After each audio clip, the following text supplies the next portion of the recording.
Jadi kita tidak perlu untuk mengesahkan Allah, karena memang Allah itu sudah esa. Yang kita lakukan adalah mengaitkan keyakinan kita kepada keesaan Allah. Ini saya pikir yang هل أتى على الإنسان حين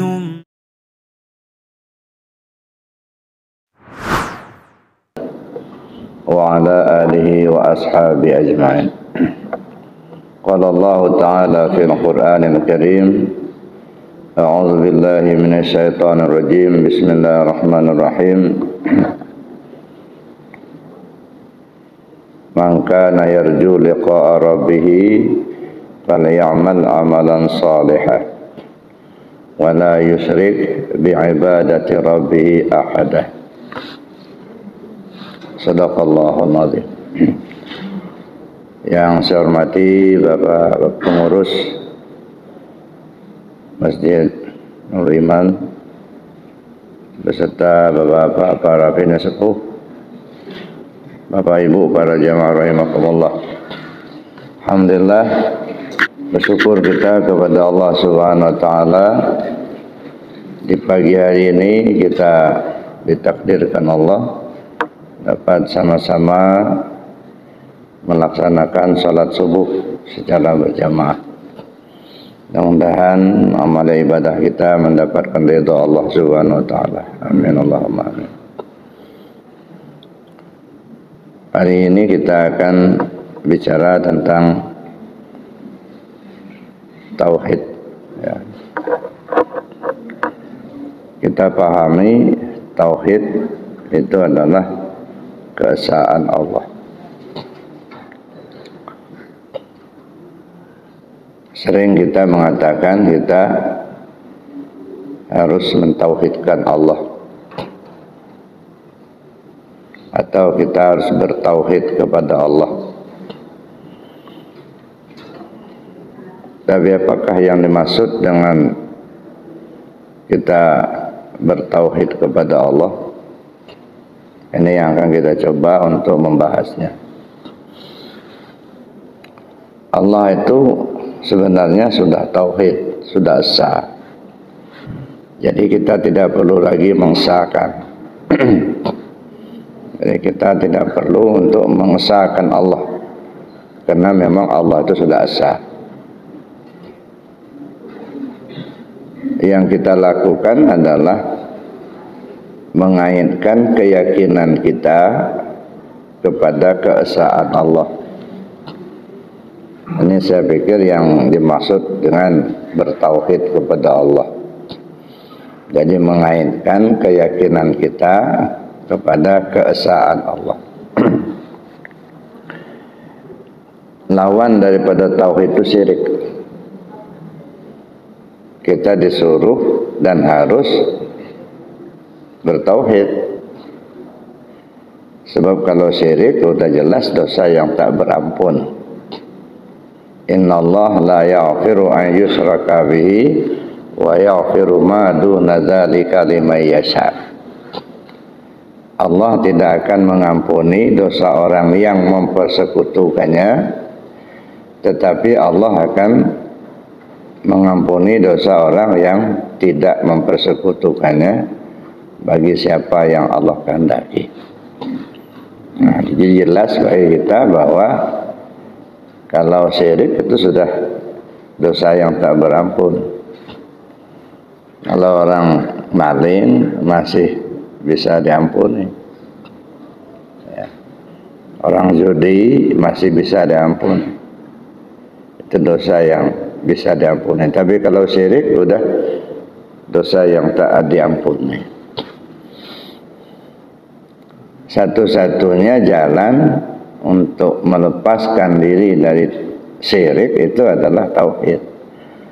Jadi maksudnya kalau orang maling kan melakukan kesalahan. Nah, sekali dia berbuat, sekali berdosa. Dua kali dia berbuat, dua kali berdosa. Orang judi juga begitu, gitu. Dia berbuat judi, dia dosa. Dia berbuat zina, dia dosa. Jadi itu masih bisa diampuni. Karena sekarang dia berbuat, besok dia belum tentu dia berbuat. Ada. Sekarang dia berjudi, besok belum tentu berjudi. Itu perbuatan. Tapi kalau syirik itu kan keyakinan. Ya. Itu yang tak bisa diampuni. Jalannya tinggalkan kesyirikan untuk duduk di tauhid, ya, itu baru bisa. Ya. Nah, persoalannya adalah bagaimana cara kita untuk bertauhid atau untuk mengaitkan keyakinan kita itu kepada keesaan Allah. Sebab bagaimanapun amal perbuatan yang kita lakukan sebanyak apapun, kalau memang kita masih syirik, itu sudah jelas itu bertentangan, tidak diterima. Payah kita beramal secara lahiriah, tetapi hati kita masih syirik. Nah, kalau seperti itu, khawatirnya badan payah, hati susah. Perasaan kita sudah rajin betul, kita ibadah kepada Allah, nyatanya tak diterima. Ya. Kenapa? Karena kita mempersekutukan. Nah, ini yang harus kita selesaikan. Ini yang harus kita benahi. Ya, jangan sampai kita bagus syariatnya, tetapi keyakinan kita masih syirik. Sebab syirik itu ada dua macam. Ada namanya syirik jali, ada namanya syirik khafi. Kalau syirik jali itu syirik yang terang-terangan, yang nyata.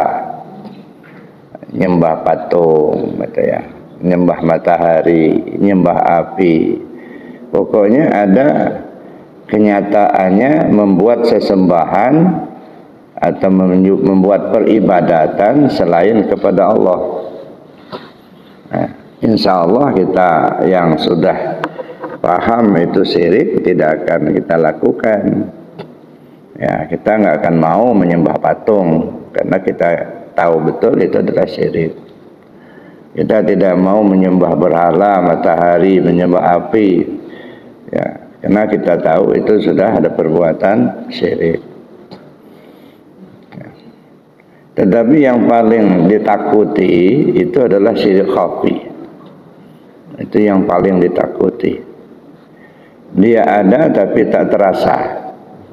Nah, syirik khafi itu kata Rasul tidak ubahnya seperti semut hitam berjalan di atas batu hitam di malam gelap gulita. Udahlah semutnya hitam, jalannya di atas batu hitam di malam gelap gulita. Masya Allah. Ini tak tampak sama sekali, tetapi ada. Jadi sedikit saja melenceng dari keesaan Allah, itu sudah syirik. Hanya ayat yang bicara tentang tauhid atau supaya kita tidak tergelincir kepada syirik tadi. Antara lain itu sudah saya baca di awal tadi. Allah berfirman, Bismillahirrahmanirrahim. Man kana yarju liqa'a rabbih falyamal amalan shalihan wa la yusyrik bi ibadati rabbih ahada. Siapa orang yang ingin berjumpa dengan Tuhannya, liqa'a rabbih, yang ingin ketemu Allah, yang ingin berjumpa Allah, falyamal amalan shalihan, maka hendaklah dia beramal soleh. Wala yusyrik bi ibadati rabbih ahada. Jangan persekutukan Allah itu dengan sesuatu apapun juga. Nah, di sini seringkali masuk ke syirik khafinya itu, Pak. Jadi ayatnya wala yusyrik bi ibadati rabbih ahada. Jangan persekutukan Allah itu dengan sesuatu apapun juga. Nah, makanya kalau kita bicara tentang iman, ya, mungkin sudah agak sering kita bicarakan, ada 3 tingkatan. Ada tingkatan iman. Ada iman mubtadi, ada iman mutawassit, ada iman muntahi. Atau istilah saya, ada imannya anak-anak, ada imannya orang dewasa, ada imannya orang tua. Orang tua ruh, Pak, bukan orang tua jasad. Ya. Imannya anak-anak, percaya Allah itu ada, percaya Allah itu melihat, percaya Allah itu mendengar. Itu sudah beriman. Tapi ini untuk tingkatan mubtadi. Naik kepada tingkat mutawassit, bukan hanya sekedar percaya Allah itu ada, tapi merasa bersama Allah, merasa dilihat Allah, merasa didengar Allah. Jadi sudah mulai ada peningkatan. Kalau yang pertama baru hanya percaya Allah melihat, tapi belum tentu yang bersangkutan merasa dilihat. Ya. Kalau yang pertama yakin dia, percaya dia kalau Allah itu mendengar, tapi yang bersangkutan belum tentu merasa didengar. Nah, tapi kalau yang kedua tadi sudah mulai merasa didengar Allah, merasa dilihat Allah, merasa bersama Allah. Untuk tingkat ini atau tingkat makom ini, kalau dipandang dari sudut iman muntahi atau imannya orang tua, ini dua-duanya masih syirik kan? Ya, masih dalam kategori syirik. Kenapa syirik? Dua-duanya masih mendua. Di satu sisi dia merasa ada, tapi di sisi lain dia yakini bahwa Allah itu ada. Jadi berarti dua yang ada. Ya, ada Allah, ada kita. Merasa didengar Allah, dua yang mendengar. Ya, ada Allah, ada kita. Merasa bersama Allah, ada dua wujud. Allah ada, kita ada. Nah, ini namanya masih syirik, masih mendua. Boleh jadi syariatnya bagus, tetapi keyakinannya masih syirik. Nah, kira-kira bisa diterima tidak amal yang begini nih? Sholatnya rajin, puasanya rajin, tetapi di dalam hatinya itu masih mendua. Nah, khawatirnya perasaan kita sudah benar, tetapi kenyataannya masih salah. Nah, ini yang harus kita benahi. Jadi yang kita benahi itu, yang pertama kita membenahi pekerjaannya, yang kedua kita membenahi keyakinannya.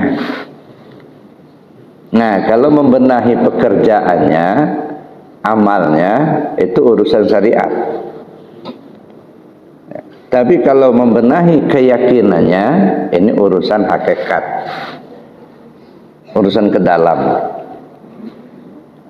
Makanya dua-duanya itu syariat dan hakikat, dua hal yang tidak bisa dipisahkan. Kalau betul ingin ketemu Allah. Contohnya tadi, kita tadi sholat, ya, dan kita alhamdulillah sudah sering lakukan itu.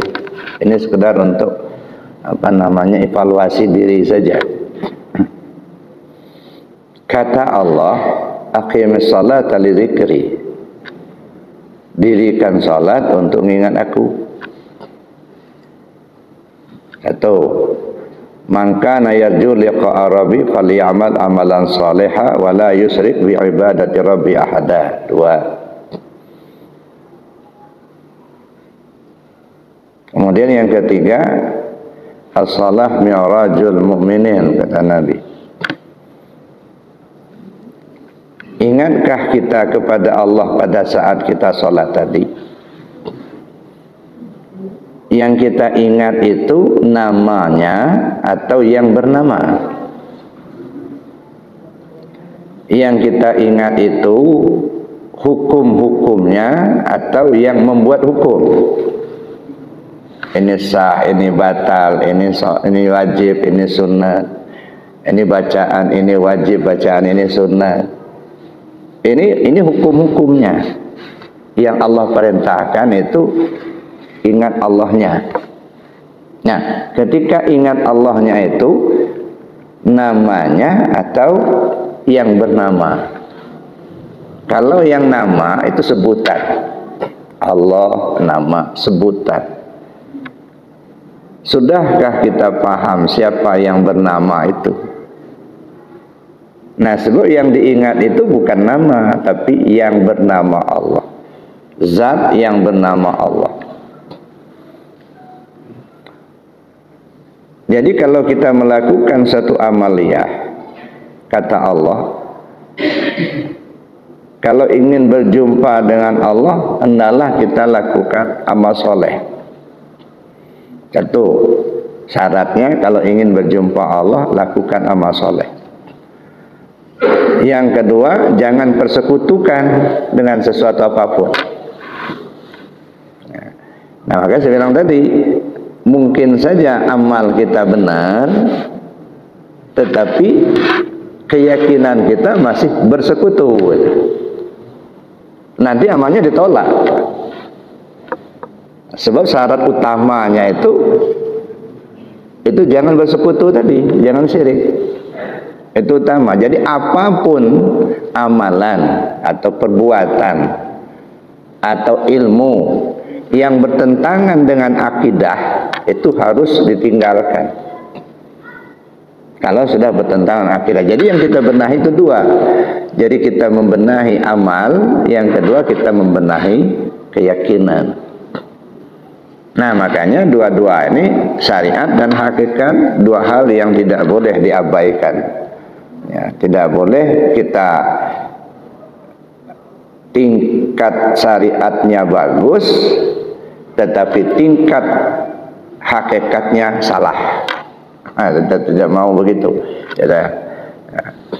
Nah, sebab yang menentukan betul itu adalah keyakinannya itu, tingkat hakikatnya. Sudah bagus amalnya, tapi kalau masih syirik, udah jelas itu ditolak. Nah, bagaimana kita memahami tentang tauhid ini?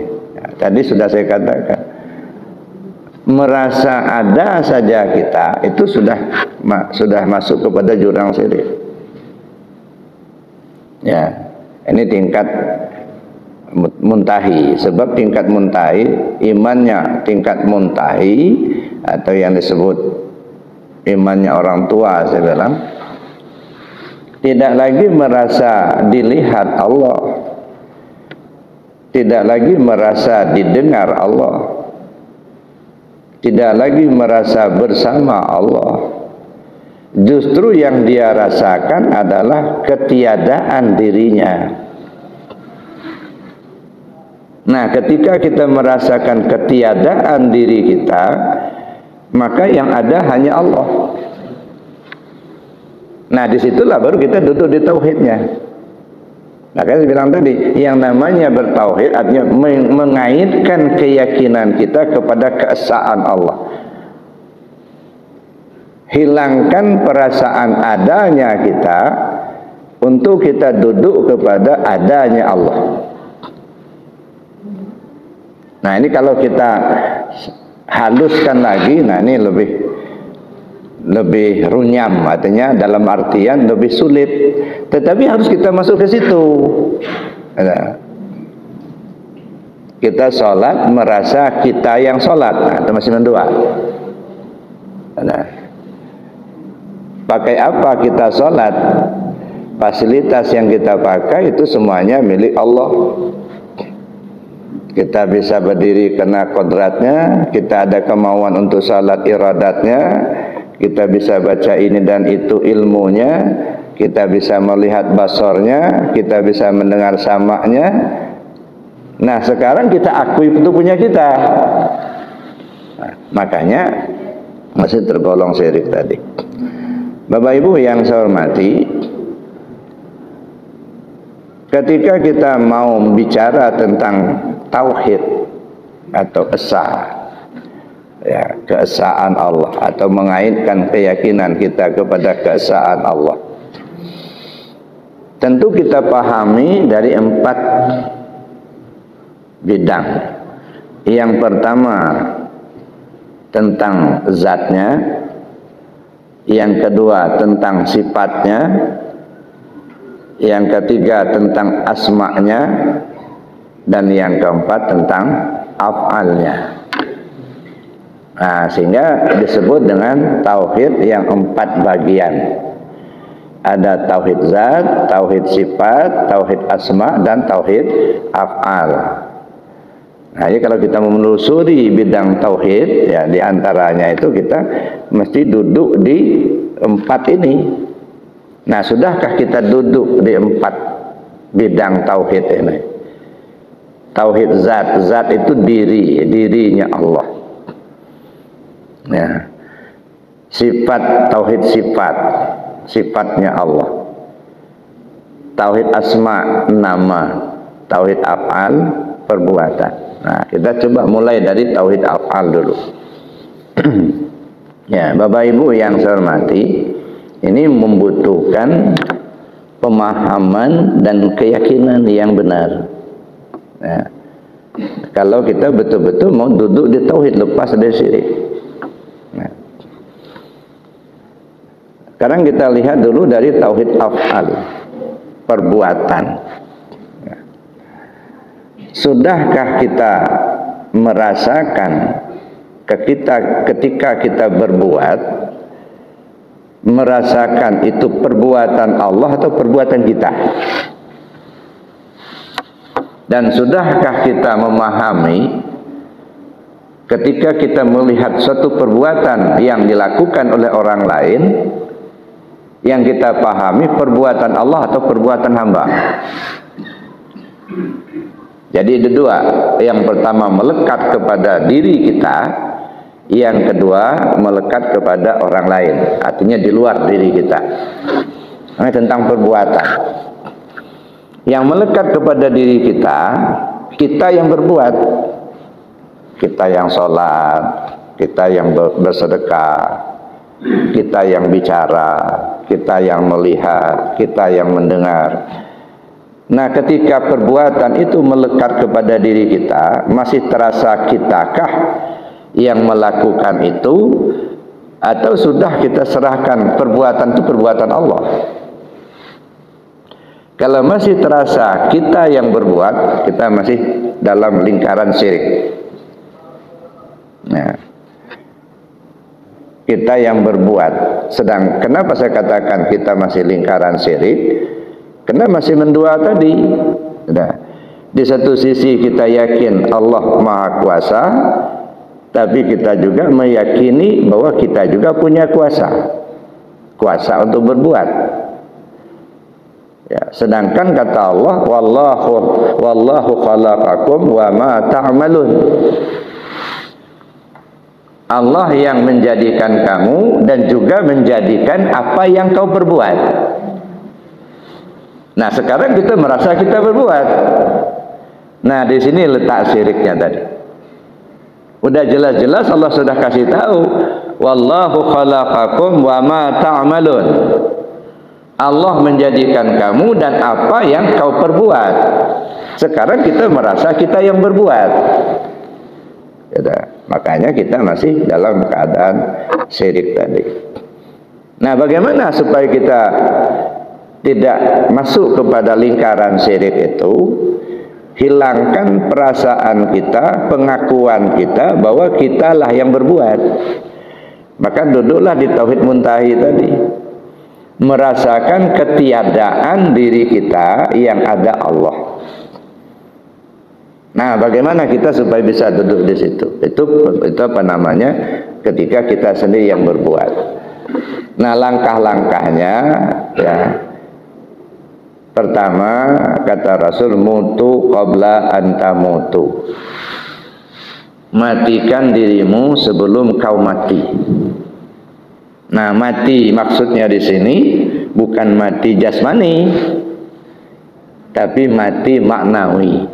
Ya, jadi bukan mati hakiki, tapi bukan mati apa namanya yang sebenarnya dalam artian pisah nyawa dengan tubuh, tetapi mati secara makna.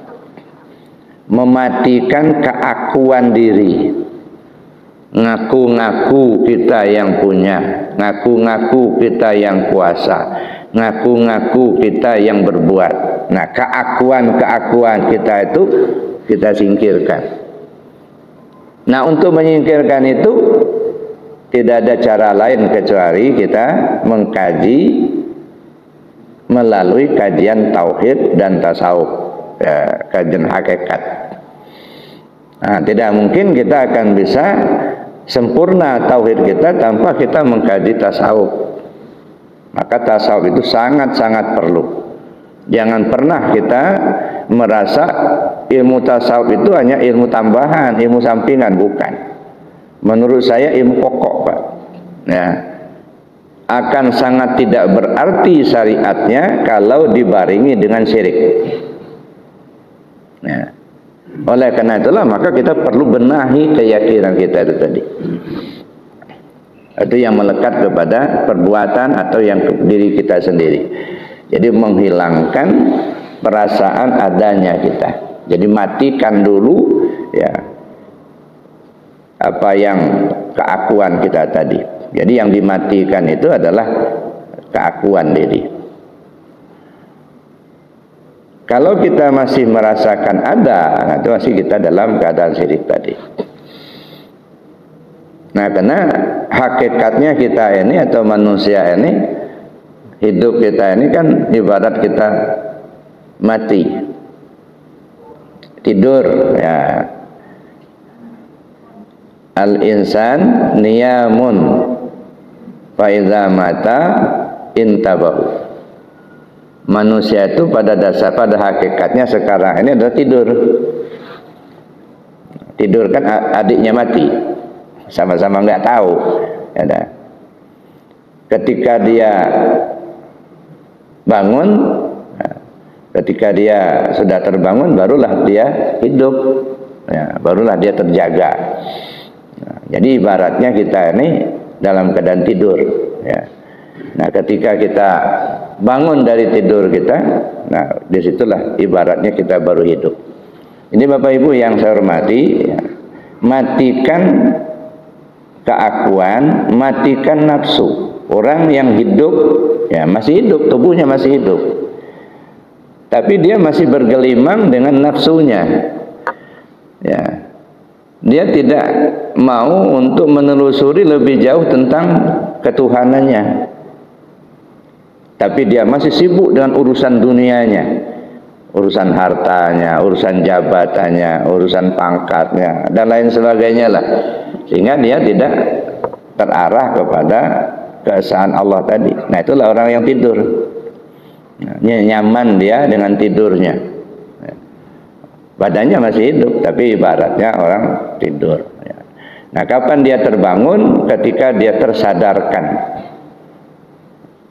bahwa dia harus menghilangkan keadaan nafsunya atau keakuannya, sehingga dia duduk di keesaan Allah tadi. Nah, lalu yang kedua Bapak Ibu, perbuatan-perbuatan di luar diri kita. Ya, kita melihat ada perbuatan orang lain. Apakah itu perbuatan baik ataukah perbuatan buruk? Bagaimana kita menangkap bahwa semua perbuatan itu adalah perbuatan Allah? Tidak ada perbuatan makhluk. Kalau masih kita melihat itu adalah perbuatan makhluk, itu masih juga duduk di syirik juga. Nah, karena itu perbuatan ini Bapak Ibu yang saya hormati, ya, kalau menurut Syekh Muhammad Nafis Al-Banjari, itu perbuatan itu bisa disebut dengan mubasyarah, dia bisa disebut dengan tawallud. Nah, kalau mubasyarah, misalnya kita nulis, ya, kita nulis misalnya, sebenarnya kita yang menulis untuk memindahkan ide kita kepada sebuah tulisan yang bisa dibaca melalui sebuah pena. Nah, sekarang kita yang menulis atau pena yang menulis? Nah, ini namanya mubasyarah. Pena tidak akan bergerak kalau tidak kita gerakkan. Jadi yang membuat adanya tulisan itu sebenarnya pena. Tapi pena itu tidak akan bisa bergerak kalau tidak kita gerakkan. Maka perbuatan ini disebut mubasyarah, bersamaan. Nah, yang kedua tawallud. Tawallud itu artinya melahirkan. Misalnya kita melemparkan batu untuk menjatuhkan sebuah biji mangga, sebuah buah. Nah, satu biji mangga. Ada batang mangga, lalu kemudian mangga ini berbuah lebat. Nah, kita ingin satu biji mangga, lalu kita lempar dengan batu. Ya. Tugas kita kan melemparkan batu. Setelah lepas di tangan kita kan kita tidak bisa mengendalikannya lagi. Pada saat kita lemparkan, ternyata kena batang mangga. Bukannya ke atas, ya, tapi kena batang mangga. Kebetulan ada orang yang berdiri dekat batang itu, batunya mantul, kena kepala orang, sampai bocor kepala orang. Nah, kita yang membocorkan kepalanya atau siapa ya? Tugas kita kan cuma melemparkan batu. Sudah lepas di tangan kita kan kita sudah nggak tahu lagi, nggak bisa kita kendalikan lagi. Tapi kenyataannya lemparan kita justru mengenai batang mangga, kena batang yang terkena, batunya mantul, kena kepala orang. Kayak dulu ada cerita orang lempar jamarat, Pak, menunaikan ibadah haji, ketika dia melontar di Mina, ya. Jadi kan kalau di Mina itu kan ada batas, ya, ada batas apa dinding itu di tengah sumur itu. Jadi dari belakang kuat betul melemparkan batu, tok dilemparkannya, mantul batu itu kena mata orang, pecah matanya. Nah, ini kita yang melemparkan batu, tapi ternyata batunya yang mengenai mata orang. Yang salah siapa? Batu yang salah apa kita yang salah? Ya. Nah, kalau kita yang salah, kita nggak pernah sengaja mau melempar mata orang, enggak. Yang kita lemparkan batu untuk melaksanakan jamarat tadi, atau yang kita lemparkan tadi batu untuk menjatuhkan buah mangga. Tapi kenyataannya kena batang, akhirnya mengenai kepala orang atau kena mata orang. Ini namanya tawallud, ya. Jadi kita hanya melemparkan, tapi setelah lepas dari tangan kita, kita sudah tidak punya kemampuan untuk mengendalikannya lagi. Terlahirkan. Baik perbuatan secara mubasyarah maupun perbuatan secara tawallud, itu semuanya adalah perbuatan Allah. Nah, bagaimana kita menangkap dengan hati kita apapun yang terjadi, apapun yang dibuat oleh makhluk, itu adalah perbuatan Allah. Nah, lahirnya hamba yang melakukan, tetapi sebenarnya Allah lah yang berbuat. Ini yang wallahu khalaqakum wa ma ta'malun. Allah yang menjadikan kamu dan apa yang kau perbuat. Nah, kalau masih terasa kita yang berbuat satu, atau masih terpandangkan oleh kita makhluk yang berbuat, itu masih syirik, Pak. Nah, ini makanya sebenarnya halus sekali, ya. Walaupun sebesar biji zarrah sekalipun keyakinan kita ada perbuatan hamba, itu syirik. Nah, ini tidak gampang Bapak Ibu untuk bersih dari syirik itu. Ya, walaupun hanya sebesar biji zarrah, keyakinan kita ada perbuatan hamba di situ, itu masih syirik. Nah, bagaimana supaya tidak terjerumus ke jurang syirik itu? Melepaskan pandangan mata hati, pandangan keyakinan kita bahwa tak ada perbuatan selain perbuatan Allah.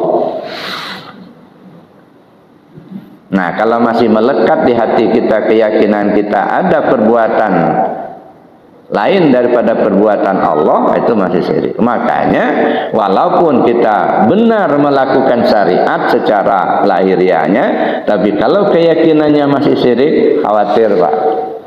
Ya, badan payah, hati susah. Perasaan kita sudah mau masuk surga bulat-bulat, enggak tahunya ditolak. Ini jugalah yang terkisahkan, ada seorang hamba yang rajin betul sholatnya, sampai-sampai sejadahnya dari batu yang lebar. Saking seringnya batu sejadah itu, batu-batu yang lebar itu digunakan untuk ibadah, untuk sholat, sampai-sampai sudah cekung. Tentang dahinya sudah cekung, tentang lututnya sudah cekung. Bayangkan saja batu yang keras begitu bisa cekung digunakan untuk ibadah.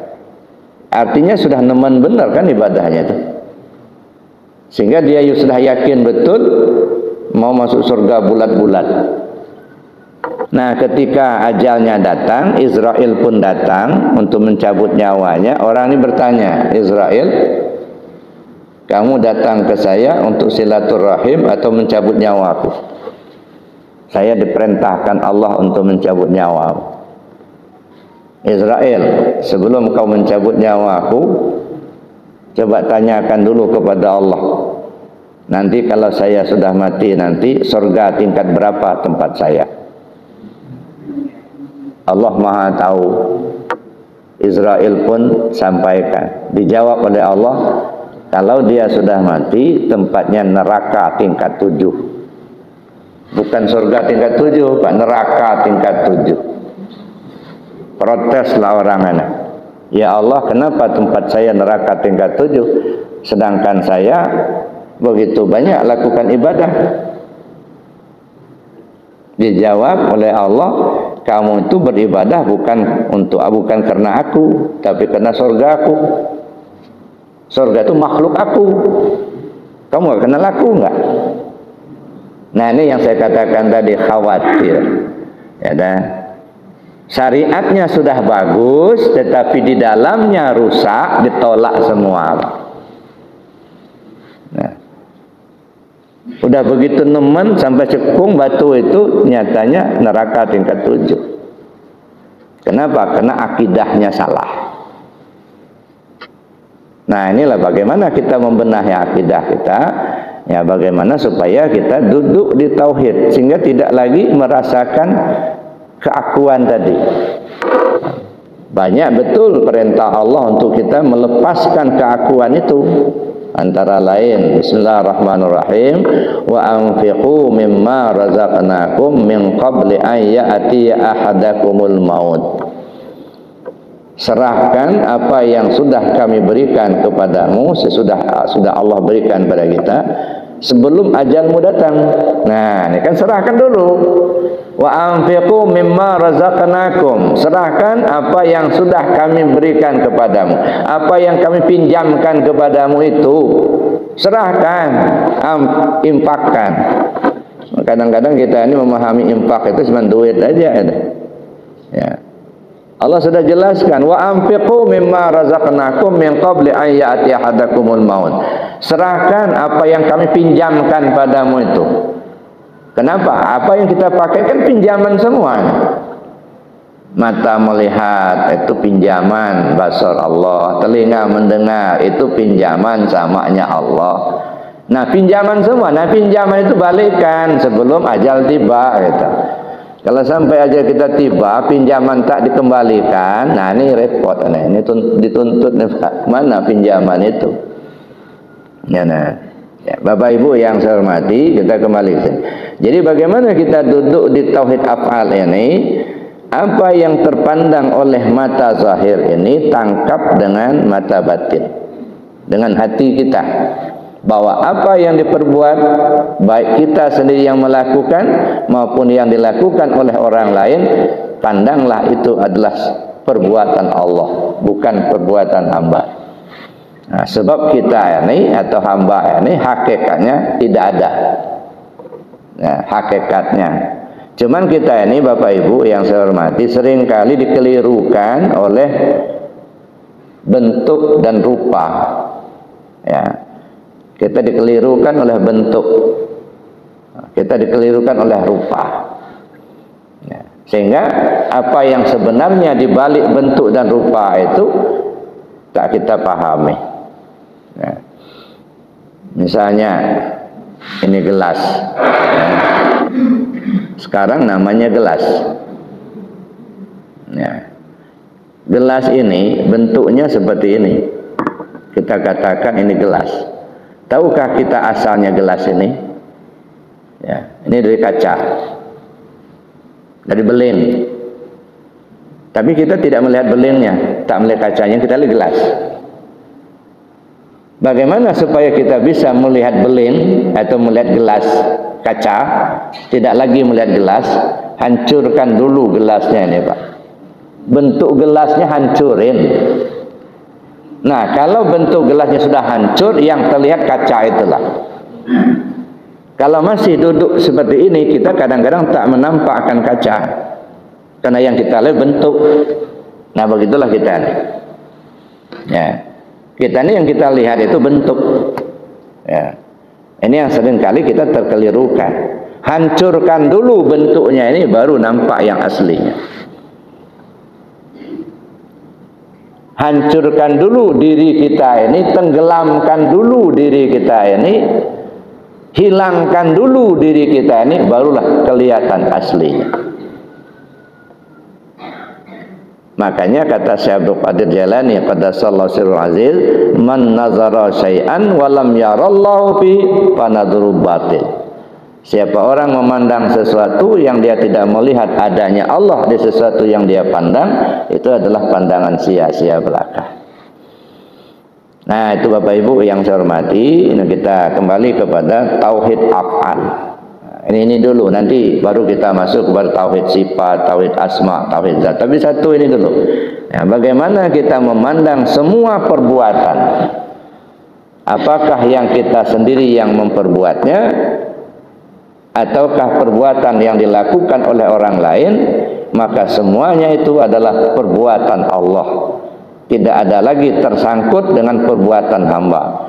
Sebesar zarrah saja ada ketersangkutan perbuatan hamba, itu masih syirik. Na'udzubillah, summa na'udzubillah.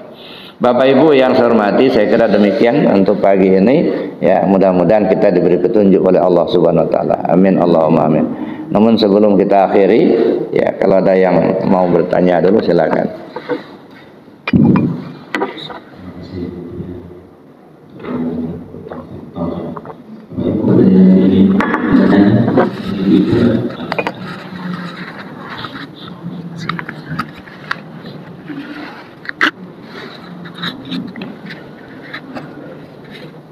Suaranya kedengaran.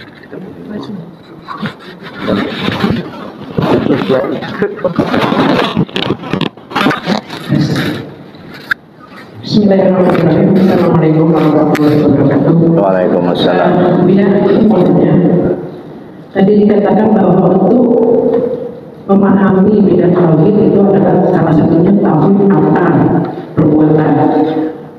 Baik itu perbuatan kita sendiri maupun perbuatan orang lain.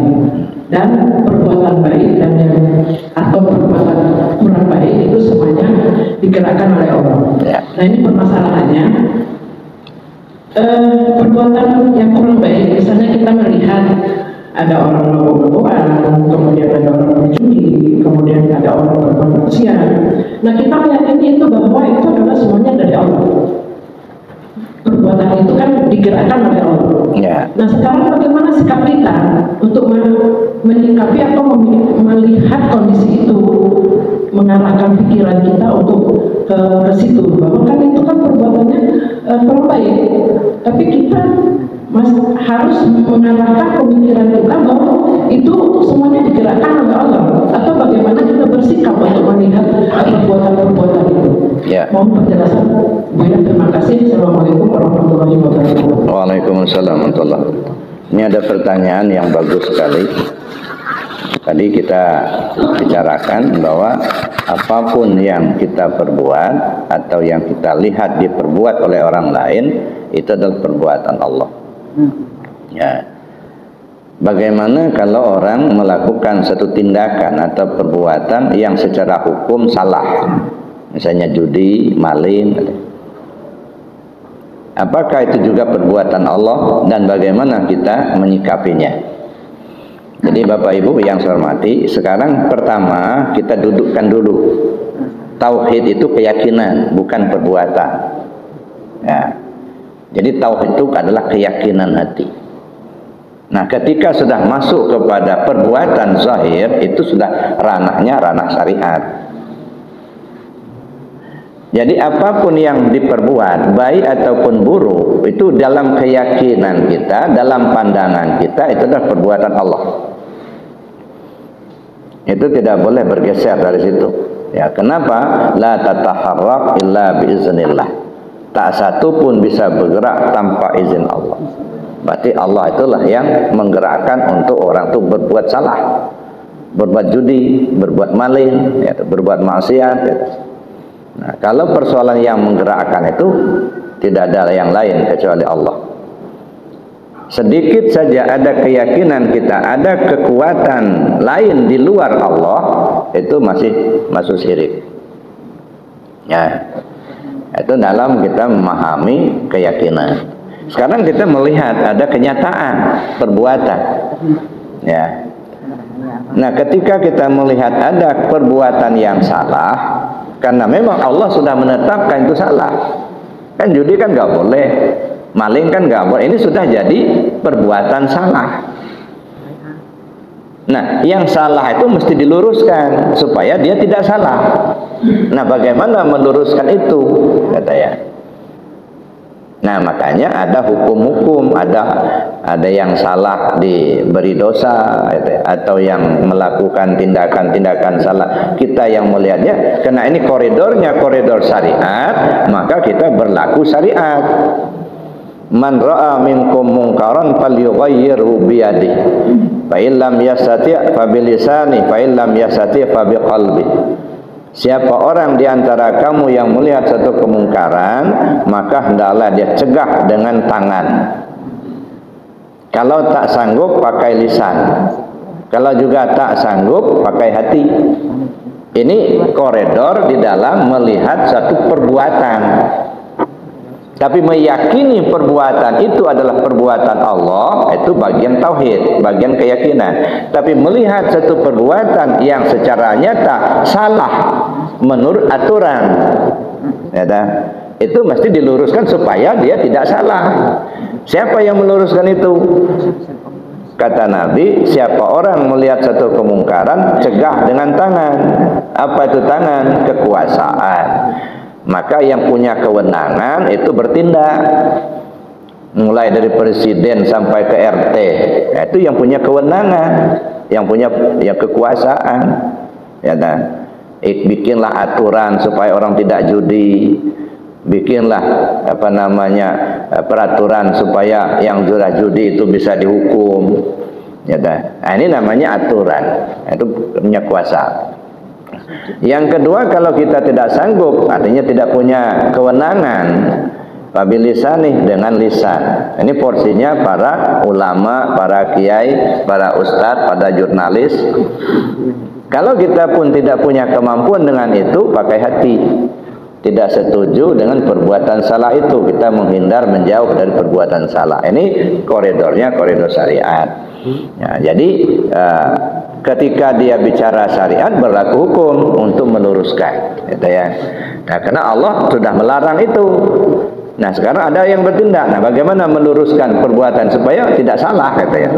Ya, karena Allah sudah melarang judi, Allah sudah melarang zina, Allah sudah melarang maling. Nah, ketika orang melakukan tindakan-tindakan yang salah, nah perlu diluruskan. Nah, jadi jangan pula kita apatis, itu kan Allah yang menggerakkan dia berbuat salah, ya nggak apa-apa, biarin aja, nggak bisa. Ada ya. Kenapa? Karena itu sudah berlaku di koridor syariat, Bapak Ibu. Kalau kita bicara akidah, keyakinan, kalau keyakinan hati itu sedikit pun tidak boleh kita melihat itu ada perbuatan hamba di situ, ya. Makanya dalam kajian tasawuf ada yang bentuknya bagus, isinya bagus, berarti sholat, iman, sedekah. Ya, bentuknya bagus, isinya bagus. Kenapa bentuknya bagus? Karena Allah yang menyuruh. Isinya bagus karena Allah yang menggerakkan. Ada yang bentuknya jelek, isinya bagus, maling misalnya, judi misalnya, ya. Bentuknya jelek karena memang dilarang. Isinya bagus karena Allah yang menggerakkan. Nah, jadi kita pisah dulu mana koridor di dalam, mana yang di luar. Nah, ketika kita masuk dalam akidah itu di dalam keyakinan hati. Tapi begitu sudah muncul ke syariat, nah berlaku hukum. Nah, untuk meluruskan itu makanya ada sifat Allah itu kan, ada sifat Ar-Rahman, ada sifat Ar-Rahim, ada sifat Al-Muluk, ada sifat Jabbar, ada sifat Mutakabbir. Nah, ini kan mesti kita gunakan itu sifat itu. Ada saatnya kita mesti berlemah lembut, dalam artian kita memberi nasihat supaya orang bisa menyadari. Tapi ada saatnya Jabbarul Mutakabbir harus digunakan. Ya, meluruskan itu, gitu ya. Ya, tidak semuanya harus lemah lembut, Pak. Ya, ada saatnya Ar-Rahman dan Rahim yang dipakai untuk menegakkan akidah itu, tapi ada saatnya Jabbarul Mutakabbir. Ada saatnya Al-Muluk, ya. Ini senternya sudah terang. Nah, jadi pas benar ini. Itu Allah yang berkehendak. Jadi kalau senternya sudah nyala begini, ini alamat berhenti dulu. Allah yang berkehendak, Bu ya. Jadi saya kira demikian, Bu ya. Jadi kita pilih itu mana bagian syariat, mana bagian akidah, gitu ya. Nah, tapi di dalam tidak boleh bergeser sedikit pun, tapi di dalam syariat mesti berlaku hukum, Pak. Nah, jangan loss itu. Kalau loss itu nanti bebas semua, ya susah juga. Baik, ya saya kira cukup demikian. Mari kita tutup dengan doa dan kafarat majelis. Bismillahirrahmanirrahim. Bismillahirrahmanirrahim. Allahumma inni astaudi'uka ma 'allamtani wardudu ilayya inda hajati wa la tansani ya rabbal alamin. Subhanakallahumma wa bihamdika asyhadu an la ilaha illa anta astaghfiruka wa atubu ilaik. Assalamualaikum warahmatullahi wabarakatuh. Demikian Bapak Ibu kajian kita pagi ini. Mari kita duduk dengan sama-sama nasihatkan. Alhamdulillah. Assalamualaikum warahmatullahi wabarakatuh.